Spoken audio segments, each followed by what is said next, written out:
Hello friend, this is Ryan Hicks. Today I want to talk to you about Susan Petersen and how she became a great success with only $200. Now the reason I bring her up is because her story is so interesting and so many entrepreneurs can relate to it, but there's a lot of entrepreneurs out there who can't relate to it. These are the ones that will come running to you if you had any kind of success and they want you to invest in their business, but they haven't been willing to do everything they can to invest in their own business. Or they only invest enough, but they're not willing to risk it all. But they want you to risk your money for their business. Her story is interesting.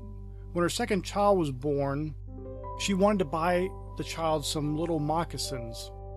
She didn't like any of the ones that she found, so what she did was she made her own using some scraps she picked up at a garage sale for $1.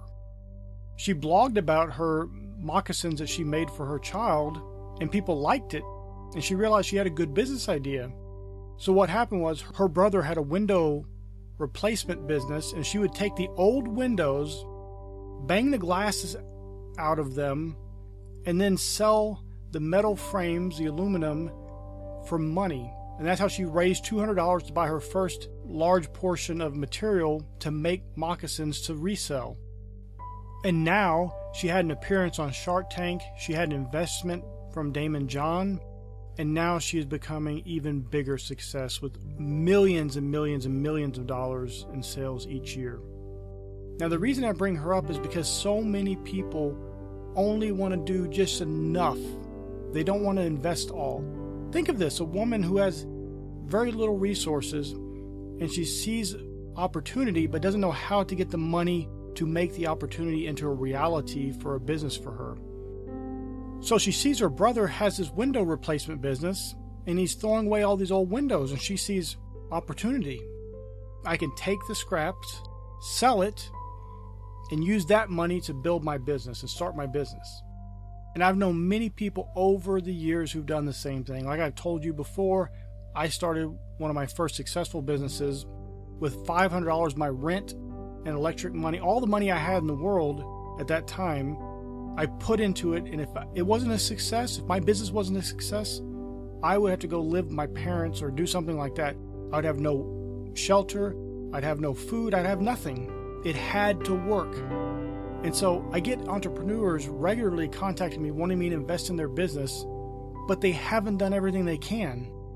They haven't even built a proper business, and they want me to invest, me to take the risk in their business when they aren't willing to take the risk. And I can guarantee you, unless you find complete fools, you're not going to find very many investors willing to invest in a business where they can plainly see the entrepreneur is not willing to invest in themselves, or only is willing to invest to a certain point. And then after that, they're not willing to invest anymore because you don't believe in the business. And if you don't believe in the business, it doesn't matter what it is, how great it is. If you don't believe in it, it's going to fail miserably, or it's going to be mediocre. Maybe it won't fail. Maybe it'll just continue along, barely doing anything. And that's pretty much failure in itself. So the reason I bring her up is to encourage you. A lot of people talk about being entrepreneurs. They want to be entrepreneurs. They want to have a business, but they're not willing to take the risk that is needed. I'm not saying you have to sell the house or mortgage your house or do any kind of thing like that. But what I am saying is if you're not willing to invest and put everything you have into the business, you're not going to be a success. That doesn't mean you have to do that. But if you're not willing to do it, you won't have the diligence to continue along with that when you come across hard times. And every business has hard times. Not necessarily financially, but maybe somebody steals your idea, or maybe somebody sues you, or maybe a business partner runs off with your inventory or your money. All kinds of things could happen. And it could just be great things, but you have to be prepared and you have to be willing to do everything you need to do to make it a success. If you're not willing to do that, you will not have success. The very best you'll have is mediocrity. And that, my friend, is not success. So I pray this is a blessing for you. May God bless you richly.